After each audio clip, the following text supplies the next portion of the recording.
नमस्कार. आजच्या भागामध्ये तुमच्या सगळ्यांचं स्वागत. सर्वसामान्य माणसासाठी राजकारण हा चर्चेचा विषय असतो. चहाच्या टपरीवर, घरात, कार्यालयात, सोशल मीडियावर राजकारणावर चर्चा रंगतात. पण राजकारणाच्या केंद्रस्थानी मात्र अनेकदा सामान्य माणूस नसतो. त्याचे प्रश्न, त्याची दुःख, त्याच्या आशा आकांक्षा यापेक्षा सत्ता टिकवणे, सत्ता मिळवणे आणि सत्तेची समीकरणं अधिक महत्वाची ठरतात. हे वास्तव मराठी माणसाला अत्यंत भेदकपणे दाखवणारा चित्रपट म्हणजे सिंहासन. आज सिंहासन या चित्रपटाला 40हून अधिक वर्ष झाली. पण त्यातला एक प्रश्न आजही आपल्याला अस्वस्थ करतो. शिंदे आले काय, दाभाडे आले काय, तुमच्या आयुष्यात काय फरक पडणार आहे? खरंच, सत्ता बदलते, चेहरे बदलतात, पक्ष बदलतात, पण सर्वसामान्य माणसाच्या आयुष्यात नेमका किती बदल होतो? हा प्रश्न जितका त्या काळात खरा होता तितकाच आजही आहे. आज आपल्याला असं वाटतं की आपण 24 तास बातम्या पाहू शकतो, म्हणजे आपल्याला सगळी माहिती उपलब्ध आहे. पण पडद्यामागे राजकीय गणितं कशी घडतात, बिघडतात ह्याचं जितकं उत्तम दर्शन सिंहासन चित्रपटाने घडवलं होतं, ते तेव्हा पहिल्यांदा घडलं होतं म्हणून आवडलं होतं. आणि विशेष म्हणजे आजही ते अगदी ताजं वाटतं. याचं कारण माहितीये? निळू फुले यांनी पत्रकार दिगू टिपणीस यांची जी भूमिका साकारली ती लिहिणारे लेखक स्वतः एक पत्रकार होते, ज्यांनी सत्तेच्या दालनातील खेळ जवळून पाहिला होता. पण पत्रकार म्हणून त्यांनी राजकारण केवळ बातमी म्हणून नाही, तर सामान्य माणसाच्या आयुष्यावर परिणाम करणारी प्रक्रिया म्हणून समजून घेतलं होतं. ते लेखक म्हणजे कोण? तर ज्येष्ठ पत्रकार, कादंबरीकार अरुण साधू. आज पत्रकारिता क्षेत्रात आणि राजकारणातही काय सुरू आहे हे आपण पाहतो. अशा वेळी अरुण साधू समजून घेणं अधिक महत्वाचं वाटतं.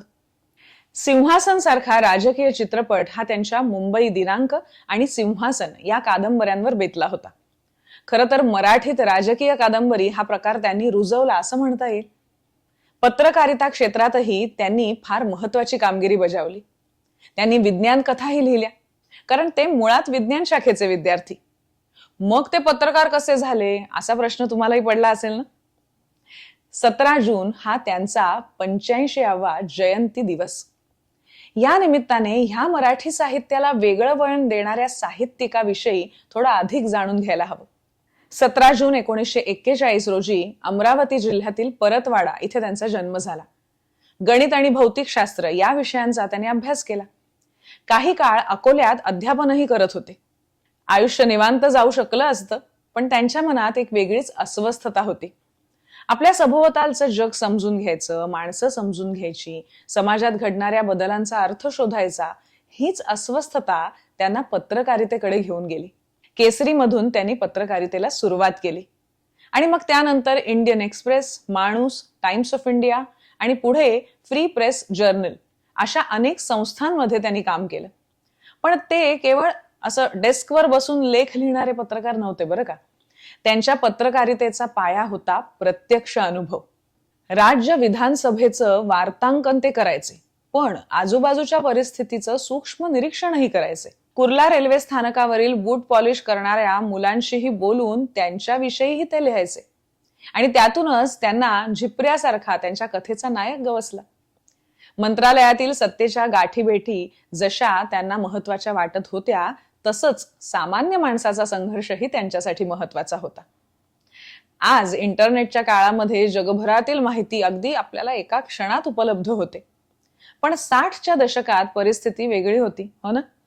मराठी वाचकाला चीनची क्रांती, क्युबाची क्रांती, व्हिएतनाम युद्ध, जागतिक राजकारण यांची माहिती त्यांच्या भाषेत मिळत नव्हती. माणूस या साप्ताहिकामधून अरुण साधूंनी आणि ड्रॅगन जागा झाला ही लेखमाला लिहिली. त्यानंतर क्युबन क्रांती, व्हिएतनाम युद्ध, साम्यवादी विचार, जगातील बदलतं राजकारण यावर त्यांनी सातत्याने लेखन केलं. एका अर्थाने त्यांनी मराठी वाचकांसाठी जगाची खिडकी उघडली. याच माणूस मधून त्यांनी ज्येष्ठ अभिनेत्री हंसा वाडकर यांचं सांगते ऐका हे धाडसी आत्मकथन लोकांसमोर आणलं.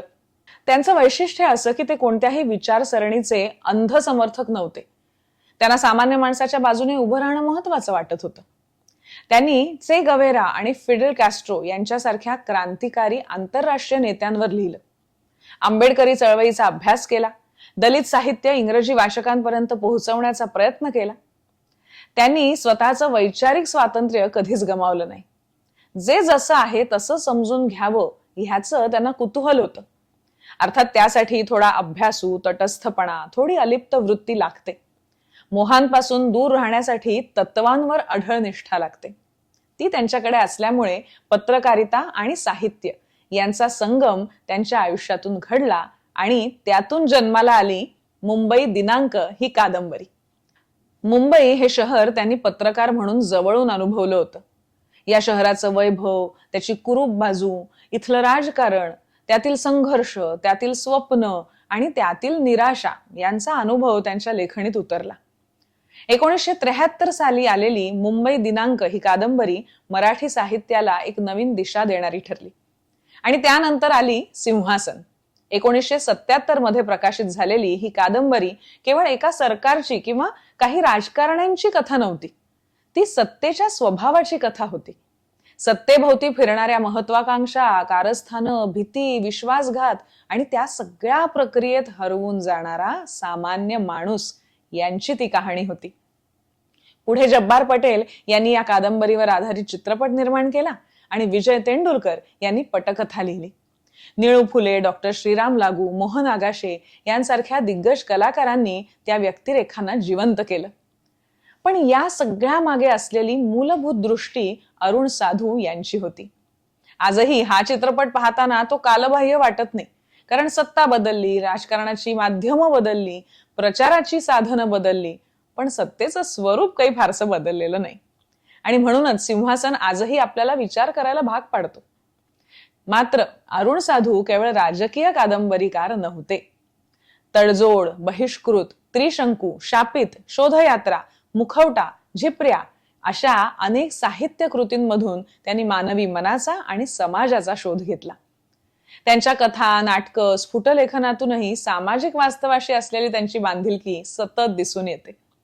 पडघम या नाटकातून त्यांनी व्यवस्थेविरुद्ध उभ्या राहणाऱ्या संघर्षांचं चित्रण केलं. बिन पावसाचा दिवस, मुक्ती अशा कथासंग्रहांमधून त्यांनी माणसांच्या भावविश्वाचा शोध घेतला. डॉक्टर बाबासाहेब आंबेडकर आणि यशवंतराव चव्हाण यांच्या चरित्रपटांसाठी पटकथा आणि संवाद लेखनही त्यांनी केलं. विशेष म्हणजे त्यांनी विज्ञान कादंबऱ्या लिहिल्या. आता डॉक्टर जयंत नारळीकर यांच्यासारख्या वैज्ञानिकांनी लिहिलेल्या विज्ञान कथा आपल्याला माहित असतात. विज्ञान कादंबरीचं स्वरूप बरंचसं तसंच असतं. मुळात ती कादंबरीच, पण तिला विज्ञानाचा पाया लाभलेला असतो. स्फोट, विप्लवा या त्यांच्या लक्षवेधी ठरलेल्या विज्ञान कादंबऱ्या आहेत.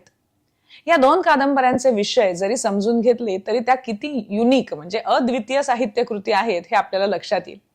आता हेच बघा, स्फोट या विज्ञान कादंबरीत काय दाखवलंय तर पृथ्वीवरच्या लोकसंख्येत अफाट वाढ झाली आणि ती कमी करण्याचा जालिम उपाय कादंबरीतील संशोधक काढतो. आता हा उपाय कोणता हे समजून घ्यायचं असेल तर कादंबरी वाचायला हवी. पण लोकसंख्या वाढीच्या प्रश्नाचं गांभीर्य मनावर ठसवणारं असं हे लेखन आहे. तसंच अणुबॉम्ब बाबत वैज्ञानिक प्रगती, परग्रहावर वस्ती करण्याचा विज्ञानातून प्रयत्न, त्यातच मानव विकृती या पार्श्वभूमीवर ही कथावस्तू साकारली आहे. आणि दुसरी कादंबरी विप्लवा, या कादंबरीत एखाद्या परग्रहावर मानव वस्ती असण्याची शक्यता व पृथ्वीवरील विज्ञानाचा केला जाणारा दुरुपयोग, पृथ्वीवरील विकृतीचा छेद देणारी विप्लवावासियांची अतिप्रगत संस्कृती दाखवली आहे. विप्लवावासी संस्कृतीतील लोक आपला मानव बंधू टिकावा म्हणून काय करतात हे दाखवलंय. एलियन्स हा हॉलिवूडमध्ये तर विशेष आवडीचा विषय आहे, पण सहसा ते हल्ला करणारे पृथ्वीला संपवायला वगैरे आलेले असतात. पण हे दोन्ही विषय किती कॉन्टेम्पररी आहेत आणि थ्रिलिंग आहेत. असं काही मराठी साहित्यात लिहिलं गेलं आहे हे खरं वाटतं का?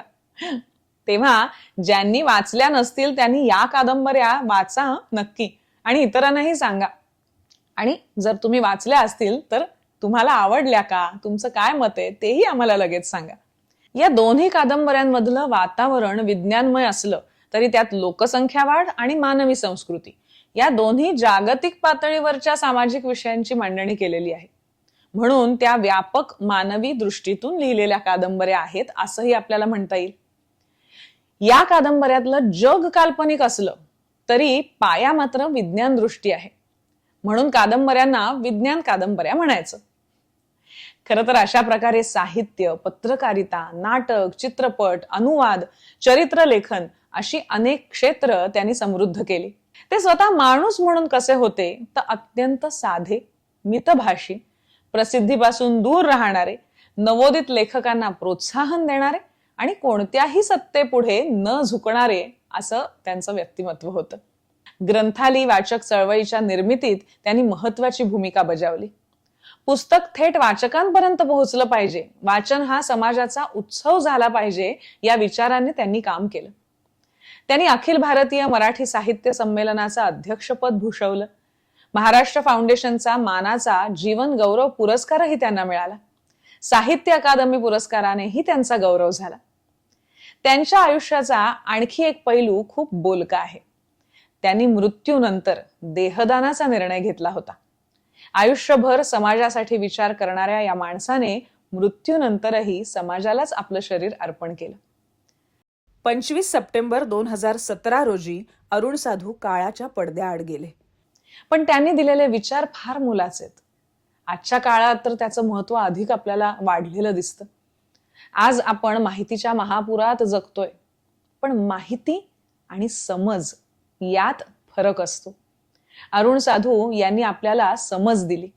त्यांनी शिकवलं की राजकारण म्हणजे केवळ निवडणुका नाहीत, सत्तांतर नाही, घोषणाबाजी नाही.